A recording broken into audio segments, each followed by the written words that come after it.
Present, boys and girls. Kain muna sila. Ang ating bag of goodies.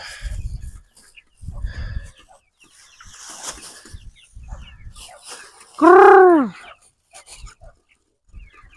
Kayo pato, kumain na kayo. Doon muna, doon.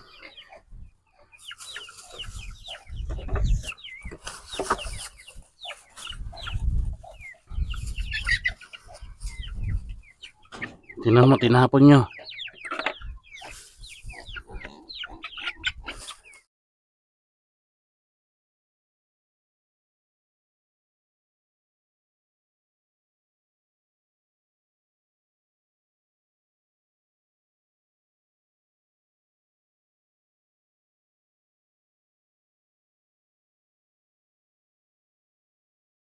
Magandang hapon ho, mga kabukid. Masaganang araw po. Isa na naman na mapagpalang araw po sa atin. Tayo ay nabiyayaan ng ating Panginoon na makapagtrabaho na naman at may contribute dito sa ating maliit na bukid, maliit na farm. So sa nakikita ninyo ho, magdadagdag ho tayo ng dry material o ng ating sawdust o kusot para marami ho tayong dry medium. Ang ginagawa ho namin dito, ito hong mga scraps o kitchen scraps na nakita ninyo na aming ibinaba kanina. Ayan, no. Kakaunti lang ho yan. Sa kusina lang ho namin yan galing. Mga gulay-gulay, pinagtabasan ng gulay, mga nawala na ho yung sa isda pero nariyan kanina. Ayan. Hindi po nila masyado pinapasay, kakakain lang nila. Pero mamaya gagawin nilang snack yan. So yung hindi ho dyan makakain ng ating mga alaga, atin hong gagawing o isasama sa ating compost. Gagamit ho tayo ng welded wire na screen para ma-isolate natin ng ating mga compost dito. Madali lang ho gawin ito. Ang sukat ho nito, ang bawat square niya 1 by 1. Pwede ho kayong gumamit ng mas malaki na 2 by 4 kung meron. Pero kaya lang, may kamahalan na ho yun. So tayo ho'y nagtitipid. Pwede na ho ito. Ganito kalaki. Ang purpose lang naman ho nito ay para hindi ma-disturbo ng ating mga alagang manok ang ating kino-compost habang siya ay nasa process pa ng composting at hindi nila laging kinakalaykay at sumasabog, no, sa paligid, kumakalat kumbaga. So ilalagay ho natin siya sa loob na ito para hindi ma-disturbo at para na rin magandang aeration niya o mahanginan siya at maiwasan natin maging anaerobic ang ating compost. No, anaerobic, ibig sabihin kulang sa hangin. Yun. So gaya nga sinabi ko, isasama natin yung mga natirang kitchen scraps kung hindi nila papansinin. Bukas na ho, bigyan natin sila ng pagkakataon na kanila pang inspeksyonin yan. Kuha lang tayo ng sapat na ratio. Yung iba, sa iba natin ilalagay. So, okay lang na matuyo siya dyan. Yan. Nakakatulong din ho yan na mag-absorb ng amoy o na mag-absorb siya ng mga dumi ng hayop. Yan. So, pag natuyo yan, pwede na rin gamitin. Sa ngayon, ito muna gagamitin natin na ating pag-compost. Ayan. So, daragdagan ko lang ho yan ng dumi ng hayop.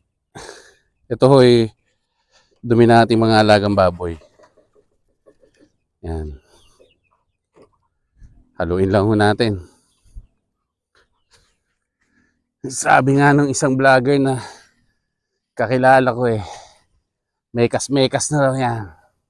So, i-mekas-mekas nyo lang. Yan. Yan.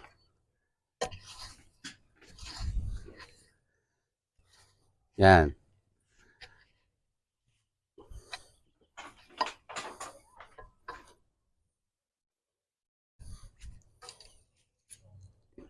Yan, dito natin ilalagay ito.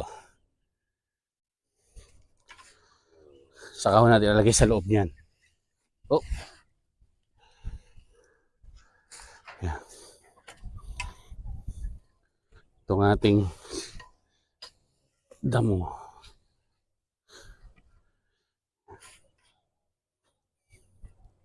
Ito. Yan. Pwede nyo i-layer. Pero ako hinahalo ko para maganda ang kalalabasan niya. Yan. Lagyan nyo lang ho siya dyan.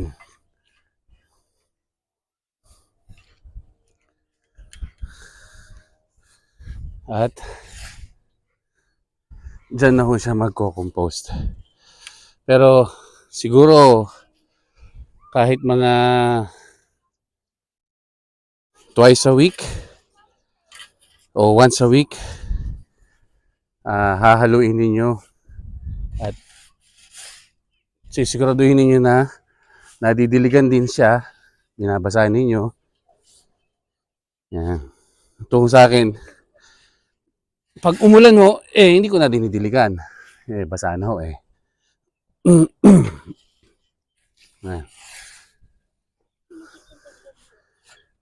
30 days, pwede na siguro to magagamit na sa ating mga pananim.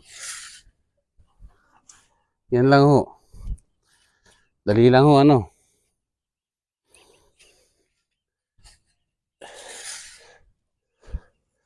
Hindi na ho kayo bibili ng fertilizer. Ganyan lang.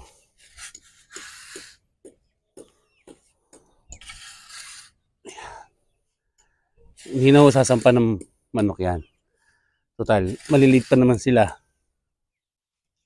Kung ang manok ninyo ay mahilig maglilipad,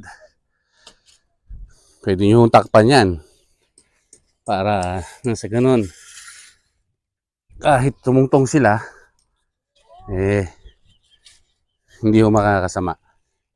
Hindi naman masama na kalaykay nila. Yun nga lang, madidisturbo yung ginagawa ninyo, mas matatagalan.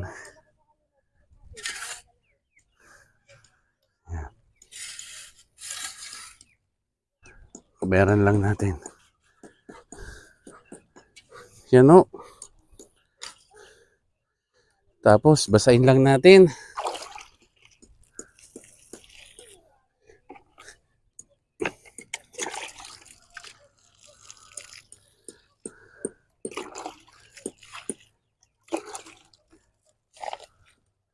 Ganyan lang.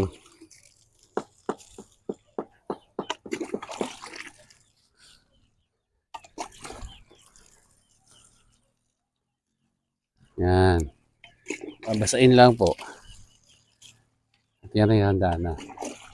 So, balikan nyo lang siya sa makatlong araw siguro.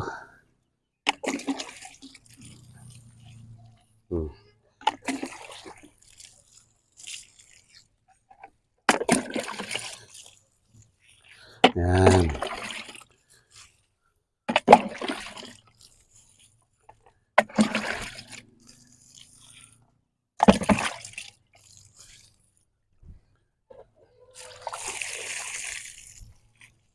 Ayos na ho yan. Okay.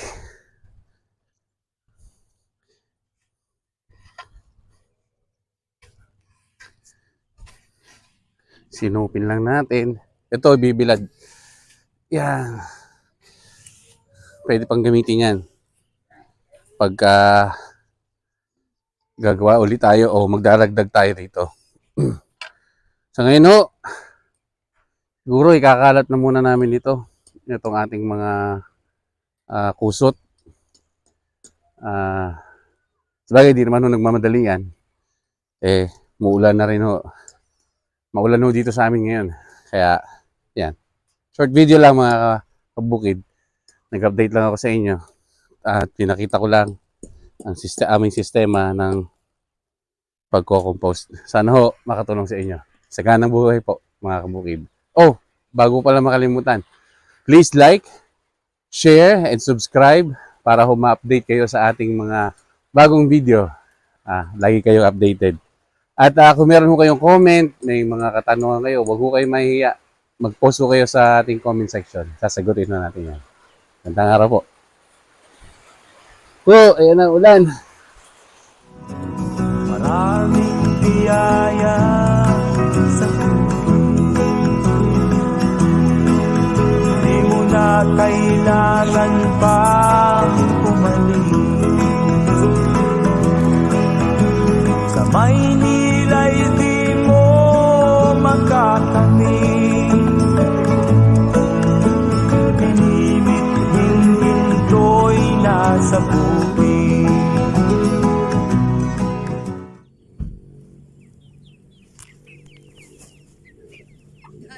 Si Mancho, nagtatanda ka. Nagkukulang bukod ka.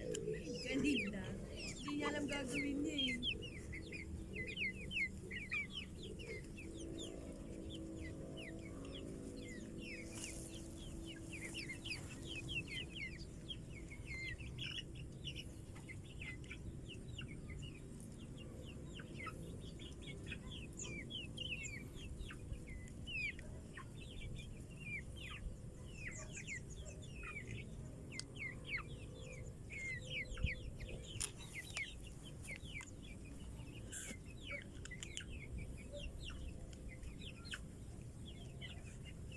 Aba, umakyat na iba.